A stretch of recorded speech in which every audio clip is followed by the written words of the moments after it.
Okay, so ayan po, magandang araw po sa inyo lahat mga madam sir, mga boss, mga loads, mga lodi.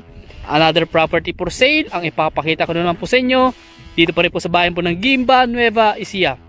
So ito naman po ay mayroon po siyang bahay at mayroon pong bukid. At ito po ay nakaalong farm to market road. Ang maganda po dito ay mga ilang metro lang po ang layo po niya sa National Highway. So mga estimate ko siguro na sa mga kulang-kulang 1 kilometro po ang layo po niya sa National Highway. So ito na po yung property na ibinibenta. Along road po siya, rough road pero ang sabi ng source po namin ay sesementoin na daw po ito.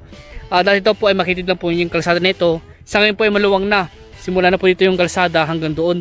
So estimate ko na sa mga ano na to, mga 6 meters yung lapad ng kalsada. Ayan. So simula po dun sa bakod. Yan, sa bakod po na yan. Diretso na po yan. Tapos yung frontage po niya, simula dun sa bakod na yun, ang ganun po, sa part na ito. Ayan. Ang estimate po namin frontage na sa mga 50 meters po yung kanyang entrada. Estimate lang po namin yun, pero nakadepende pa rin po yan pag pinasurvey natin tong property na ito. At ito po ay meron pong sukat na 2.5 hectare itong property na ito, at meron pong presyo na 9.5 million. At located nga po dito sa bayan po ng Guimba, Nueva Ecija. So ito po yung sa bakod dito. So ang nabakuran lang po yung part na residential po niya. At doon po sa likod ay palayan na po. Ayan, palayan na po sa likod. At yun nga pong sabi ko, mga ilang metro lang po ang layo niya sa National Highway.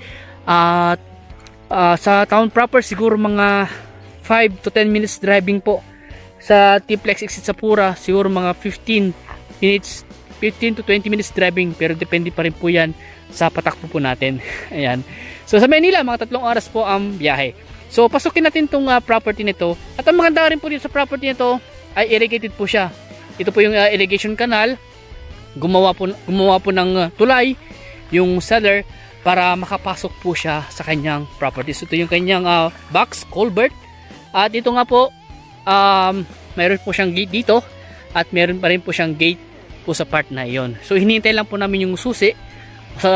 Kinuha ng source po namin yung susi para makapasok kami dun sa loob ng bahay. So ito pong property nito ay meron po siyang mga puno ng mangga. So pasamantala po, dito po muna ako dadaan. Ayan. Ayan po. Ayan, okay. So ito po, sabi ko nga po, may mga puno ng mangga po ito. Nasa mga 8 yung puno ng mangga po niya. Meron po itong mahogany. Meron pong ito yung karamay sa Ilocano. Hindi ko lang po alam kung anong tawag po sa Tagalog po yan. Dito nga po ay may power line na rin po. Ito po, may power line na. Dito sa harap po niya meron pong bukid sa harap. Sa side na ito ay tinamnan po nila ng mga puno. Ayan po. So ito po yung bahay. Ayan, hinintay lang po namin yung susi para makapasok kami dun sa loob ng bahay. At ito nga po, may puno ng langka.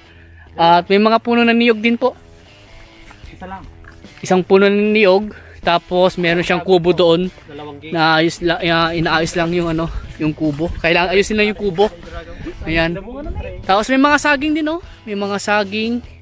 Ayan. Tapos dun sa likod po niya, bukid. So hinihintay lang po namin yung aming source sa property na to para mapasok po namin yung loob ng bahay para makita nyo rin po. So ulitin ko po, ito po ay 2.5 hectare na ang presyo po niya is 9.5 million. At kung gusto pa i-negotiate yung price, kausapin na lang po natin yung mismong seller para makapag settle po kayo ng presyo. Pero ang maganda po, sabi nga po, mas maganda po na i-check nyo po muna ng personal bago kayo tumawad o may pag-negotiate ng price. At sa mga nagtatanong po kung pwede ang terms, lahat po ng hawak po namin ay cash po. Wala pong terms. Cash basis po lahat ng hawak naming mga property. Ayan.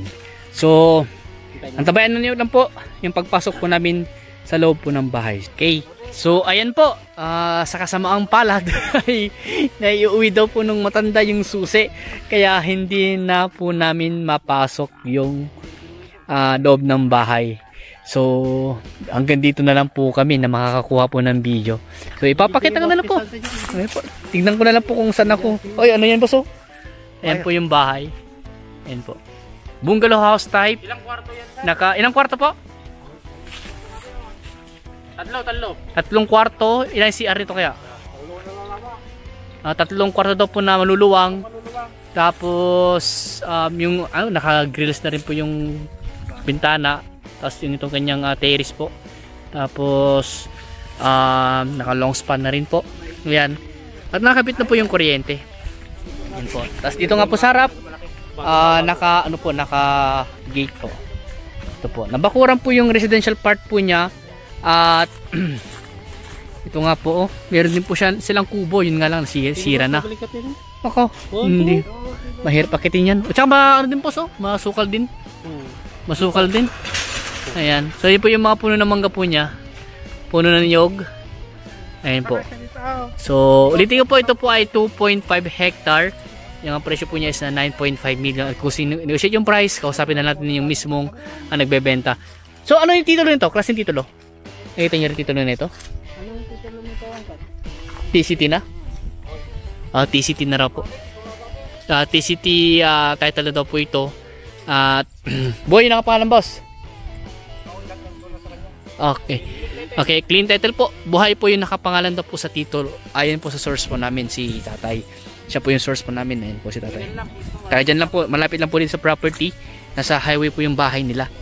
So yun, sabi ko, mga ilang ano lang po, metro lang. Mga 800 meters lang po ang estimate po namin.